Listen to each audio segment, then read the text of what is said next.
Welcome back to Sailing Northern Breeze. It's episode 17. It's great to be back sharing the next leg of our journey with you. Today we'll talk a little more about decision making. Last time we talked about routing, where to sail and why. Today we'll talk about when to sail and why. This is all about the weather and the sea state. But before I get started, I have a question for you. As our viewership grows, we're curious about you. Specifically, where are you? We have many viewers around the Great Lakes and in the Hebrides, but I think I've seen a subscriber all the way from New Zealand. That's a little mind-boggling for our little channel. So that's the question. If you don't mind, please leave a comment telling us where in the world you are watching from. Where you sail, even. There isn't any nefarious motive. We aren't tracking anyone or anything. We're just curious beasts. Like anyone, I suppose, who ventures out onto the water. Thanks for considering the comment. Now moving on, we're about to leave Stornoway for the Orkneys and have planned 2 days with a stop in Kinlochbervie. This is simply to manage the 120 miles or so in daylight. It's September now, so we only have a little more than 12 hours between sunrise and sunset, and these can be treacherous waters, so we made this 2-day choice. That means we need 2 days of favorable weather and sea state also in our favor. So how do we define favorable? And then how do we know when they're aligned? Well, first let's discuss the wind. This is a random screenshot of windy.com using one weather model for northern Scotland. We use multiple sources who generally all use the same models, but I've picked windy for today's discussion. We select our location a few days to a week before our journey and start taking screenshots of all the models. And we see which one turns out to be tracking actual weather over the days before our voyage. We then trust that model for the journey.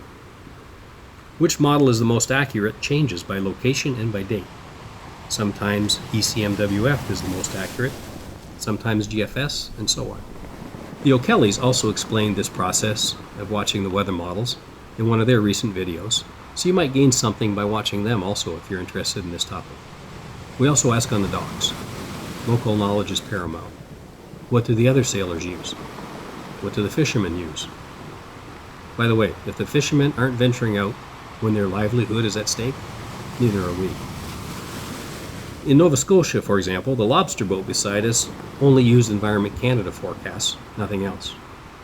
Similarly, in Norway, we also found the government weather service to be the best due to the granularity or fidelity inside of the islands. Then next, what do we use as our limits? We want to have some sporty sailing, but we also want to not get beaten up, breaking our boat or ourselves. Part of that decision is personal comfort, of which the boat plays a role. Our Baltic 42 is fast and light.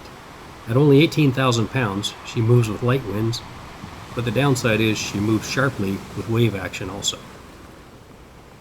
The yellow arrows show our weight and something called a comfort ratio.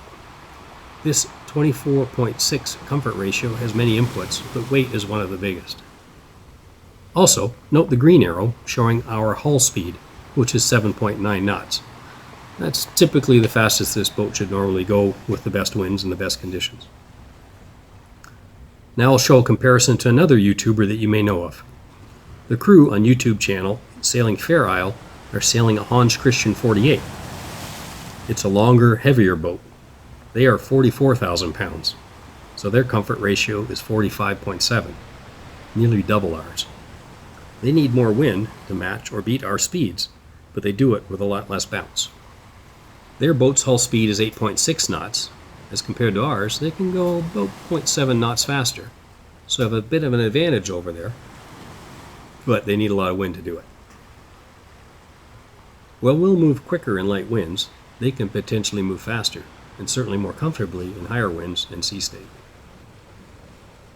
So, given our last few years of sailing, we reef and spill wind to stay at or below 7 knots for comfort. We therefore like winds at, say, 25 knots or less. In this screenshot on this sample date, we see steady winds from 26 down to 18 knots, so not too bad, but the gusts, however, are up to 36 knots. We would normally avoid sailing in these conditions. This is just an example. Next, we consider sea state, which is wave and swell, and then finally currents. This screenshot, also from Windy on the same date, shows waves of 4.7 meters down to 3 meters, and swell of around 2 meters.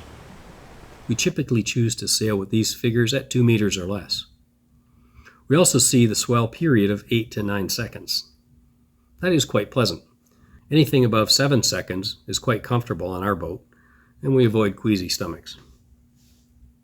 So that's our decision criteria. Winds typically below 25 knots, and waves and swell under 2 meters, with a period hopefully of 7 seconds or better. Now, we don't always achieve these numbers, but we strive for sailing in these conditions, and we do so 95% of the time. Of course, you and others will have your own thresholds. These are just what Marie and I find comfortable for two-handed passages on a Baltic 42.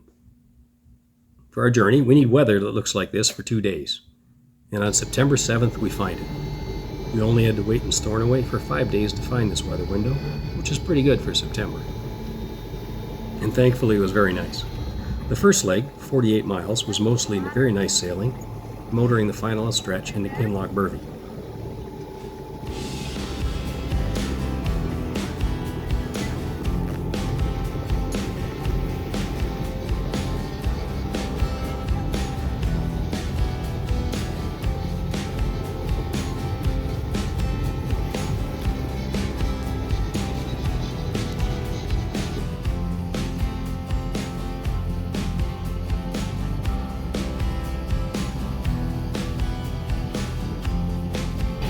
All stations, this is Stornoway Coast Guard.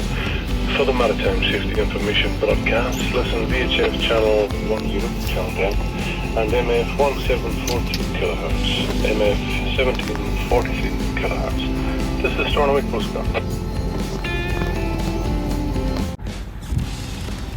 Here we go, September 7th, into Loch Inshire, to a little town called Kinlochbervie, where we're going to spend the night before we head out to the Cape of Wrath. Ooh, it sounds intimidating. Maybe it will be. We shall see. It's been a reasonably good sail all day. A little excitement this morning as I had Otto on, and we got a gust and she decided to round up. But since then it's been pretty quiet. So we are still progressing into Kinlochbervie and the Loch of Inshire, and you'll see this yellow and black buoy. This is called a cardinal buoy, and it signifies danger. So the two arrows going up mean stay north of it. That would be to its port side or the left. If the two arrows were going down, it would say stay to its south, which would be go around on our starboard side. If they're pointed inward, it is east, and if they're pointed outward, it is west. This particular one has both arrows pointing up.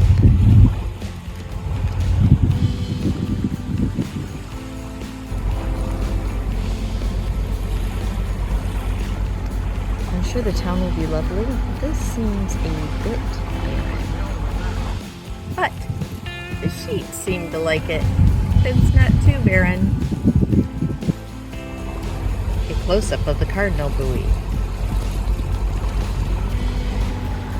So I find this a bit amusing. See this fence?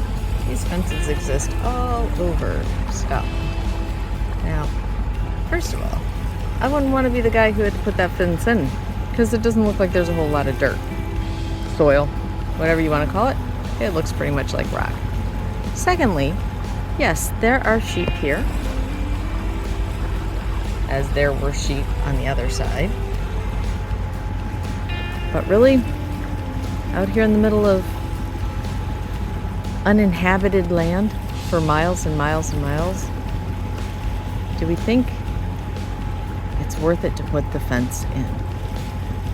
Clearly somebody did. There's a thought that we may be turning here to go in. Hard to tell.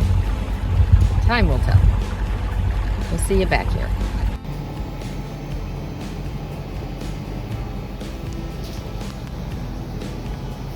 Late in the afternoon, we found the narrow entrance to a very quiet harbor. we've made it. A very pleasant day into a small harbor, safely tied off for the night. This dive boat arrived around the same time as us, and local knowledge again is paramount. I asked about their day. It turns out that they'd been diving in great conditions at the fearsome Cape Wrath today. That eased our minds a little bit about our journey tomorrow. I'm always looking for that local knowledge, and this day it helped us to get a great night's sleep. This small sailboat had also rounded the Cape today, coming south from the Isles of Orkney, and also reported good conditions on his journey. September night in the Minch. Kinlochbervie. It's very quiet here. Kind of nice. Walked around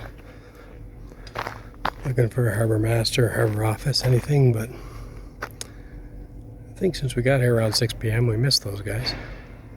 There's a fish plant over there. Fishing boat in. First one's already left for the night.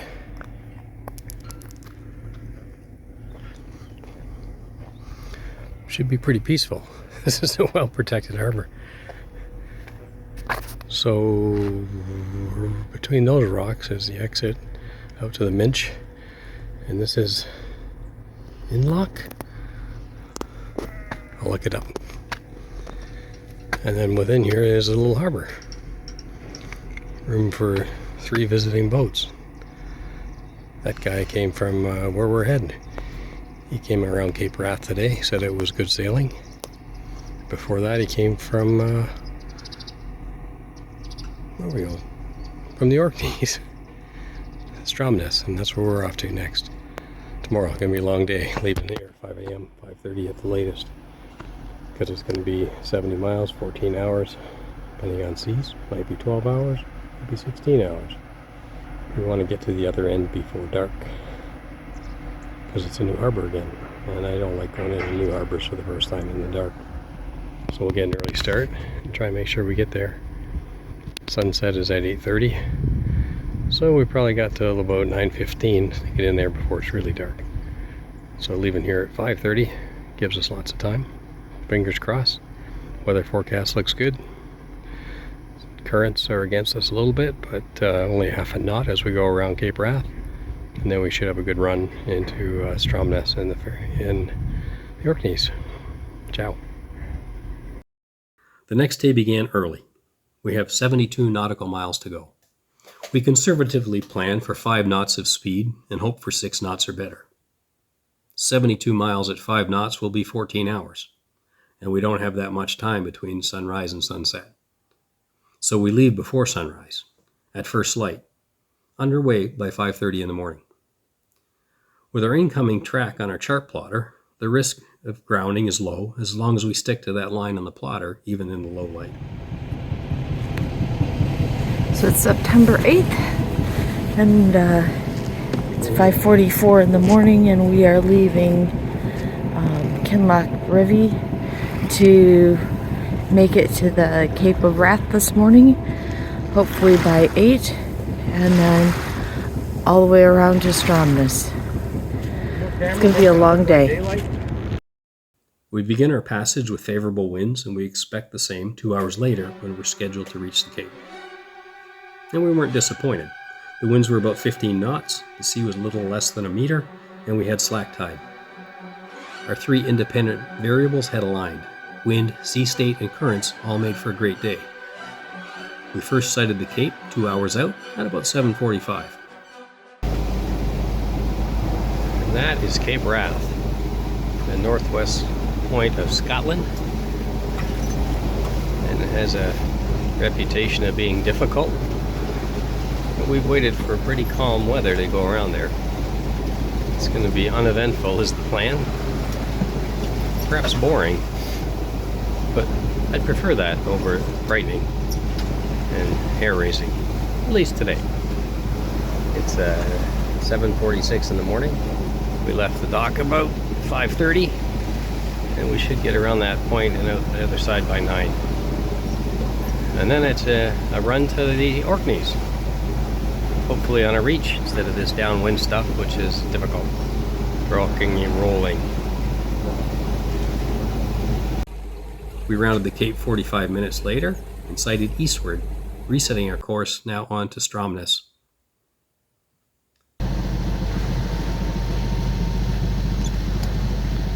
And we can see around Cape Wrath. We've made it around. Captain Marie. Finally. Looks like somebody could be skewered on those rocks. But not us. Not fun. What are we, about 1.5 miles offshore? And we can see far down the north coast, far east. And it's about 8:45 in the morning. We made the time we wanted to make. 58 miles to go to the Orkneys.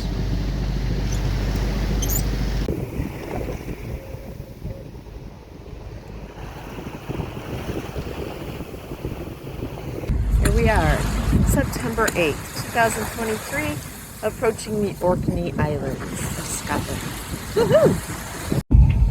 Welcome to the Orkney Islands. They're quite impressive. Coming in from the west side. Interesting though, you can't really see the layer of fog, but it's there. And there's a boat that's half hidden in it. Looking forward to driving into that. Not really. This rock formation has a name, the Old Man of Hoy. He's rather large, at over 400 feet. It looks like an old man from a certain point of view. This narrow passage through the islands of Grimsay and Orkney mainland have some significant tidal currents to manage. Our arrival just before 8 p.m. was timed for limited currents and we hit it right. Right for tides and before dark. So Marie, tell me what you think about big ships crossing your path. Jackass. He looks far away, but he's less than 1 mile away. And on an ocean, why would you come within 1 mile of us? It's crazy. That's a 300-foot long boat called a tug. And Marie had sea rage. She gave him the horn. Demonstrate the horn. No, I can't now. Yes, you can. No, I can't now, because I meant it. She gave him the air horn. 3 blasts.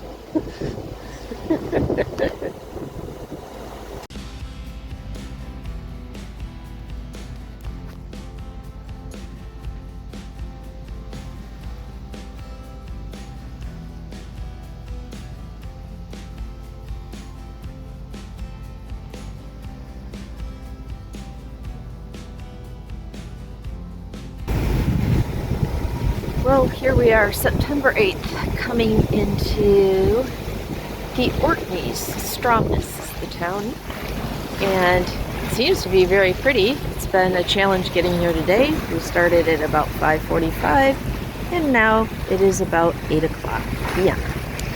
It's hard for you to see. The lighting's not great, but it's a quaint town. Lots of tidal races coming in, which was exciting. But now we're ready to call it a night.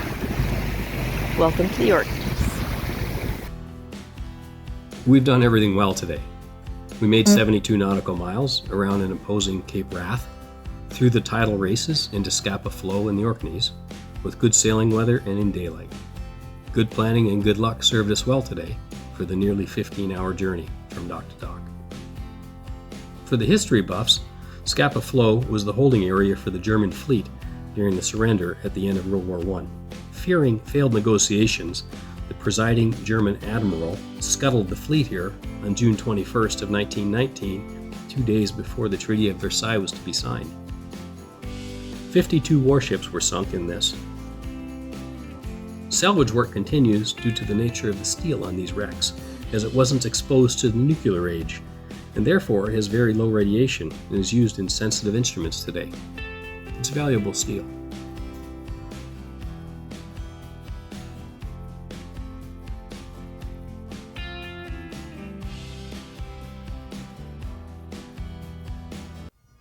After a long day at sea and a restful night's sleep, we ventured ashore and caught a rehearsal in the ferry dock's parking lot. Ferries and cruise ships visit here and receive a very nice welcome. There she is, the breeze on a new island. We're in Stromness. This wee boat has seen better days. We used the city buses to visit a few Neolithic sites. First, we visited the stones of Stenness, standing up to 6 meters tall. The nests of Brogar. The nest is thought to be 2 houses around 5,000 years old. Then we followed a narrow isthmus to see the Ring of Brogar, a 4,000-year-old ritual site of standing stones. There are 27 standing stones here remaining out of the original 60, and they cover over 8,500 square meters, or about 2 acres, and it's surrounded by a huge ditch. Standing here, it's all a bit spooky. I can only imagine the stories that have unfolded here over the last 4,000 years. We don't know if it was constructed for religious or ritual uses, or for astronomical observations. Regardless, the amount of organization and resources required to build this was amazing. We took another trip to Skara Brae, an even earlier Stone Age village exposed by a storm in 1850. There are 10 clustered stone houses, also about 5,000 years old. They are amazing to see. I can see the inspiration for the Flintstones cartoon here. People really lived in these dwellings all those millennia ago. Like in an earlier video, I'll tell you, again, I feel small.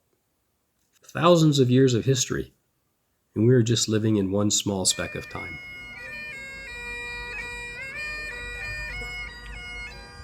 After a few days in Stromness, we topped up our fuel and water and headed further north, past Skara Brae by the sea this time, and on to the Isle of Rousey, where we'll see some ancient tombs with our tour guide, Patty McGuire, who runs Rousey Tours. So we'll see you again soon in our next episode. We'll move further north, watching the weather and visiting the sites as we go. Thanks for watching. Marie has started a new Instagram account for Sailing Northern Breeze, where we'll try to keep you up to date. See you soon.